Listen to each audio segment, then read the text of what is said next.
Ayaw nila kay Duterte. Yung Ang simbahan. si Presidente Duterte. Sa tingin ko, lahat ng ayaw kay President Duterte, Rodrigo Duterte, lahat na naging kaaway niya, lahat na business interest Alright. na question niya, lahat yan nagsama-sama ngayon ng puwersa para totally reject ang isang Duterte. Makikita naman natin, 6 na taon na pinaghirapan niya ng paninilbihan sa bayan. Anong ibig kong sabihin pinaghirapan? Yung frontline services na ayos. Example, mahaba na ang lisensya, mahaba na ang pahina ng passport, sinorten niya yung requirement ng birth certificate para sa first time na nagtatrabaho. So marami siyang ginawa apart from yung usapan sa droga at saka sa pag-solba with finality.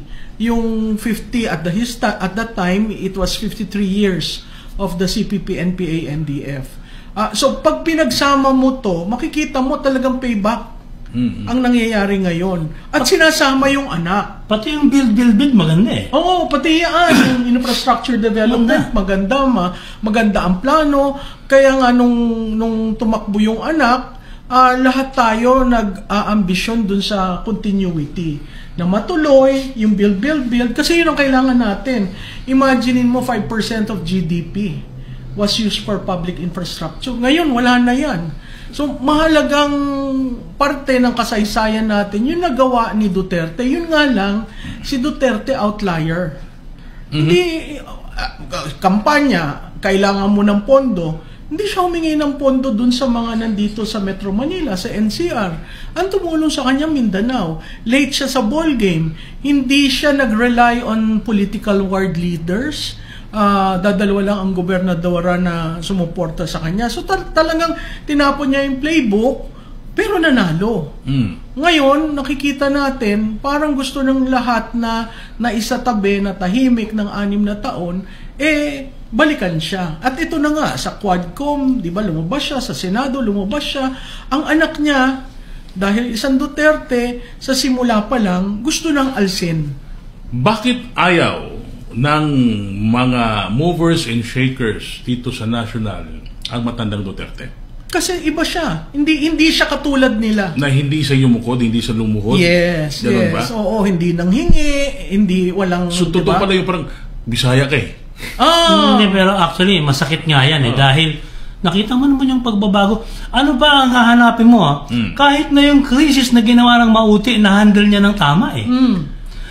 Kung sa panahon ngayon, ewan mo, baka nagkaubos-ubos na yung lahat doon, di ba? Kahit sa COVID, wala namang COVID, perfectong leader sa COVID eh. Pero he made the hard decisions.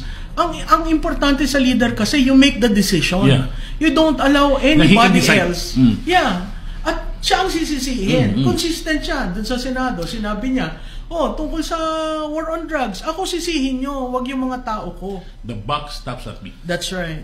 Ma'am, pwede ba nating brutally frank aminin na ang hypocrisy ay nananaig dahil sa mga politiko at sa oligarkiya? Oo. Ever since naman yan ang problema ng Pilipinas eh. Yung uri ng politiko natin at uri ng oligarkiya na may control sa politiko. Kung titingnan nyo, sa bawat eleksyon, ang oligarkiya napakahalaga, lalo na pagdating sa fund donors. No? Napaka-importante yan. Merong matitinong oligarkiya. At merong oligarkiya na sabihin na natin, kailangan ma-return on investment ang ginastos sa iyo. Ayun ang problema, no? Nasisira yung spirit ng true leadership. Dito, Kaya yung issue na dapat may public finance sa kampanya, parating sinasabi nun. Kasi doon sa ibang bansa, may state funding. Pero wala tayong political party eh. Yung political party natin, nakre-create, nawawala tuwing eleksyon. Multi-party system tayo. Hindi katulad ng ibang bansa, dalawa lang. Mas maganda dun dalawa. Kasi kontrolado mo lahat Tapos may training. Kung hindi ka nasa posisyon, yung hindi sa posisyon, para siyang shadow government na natututo. Okay, malalim to, Idol. Ang bakit ayaw ng ilan kay dating Presidente Digong Duterte? imperialismo ang pinag-usapan dito. Imperial Manila, kumpara doon sa probinsya. Ayaw ng mga oligarkiya kamo nga at ni Profesora.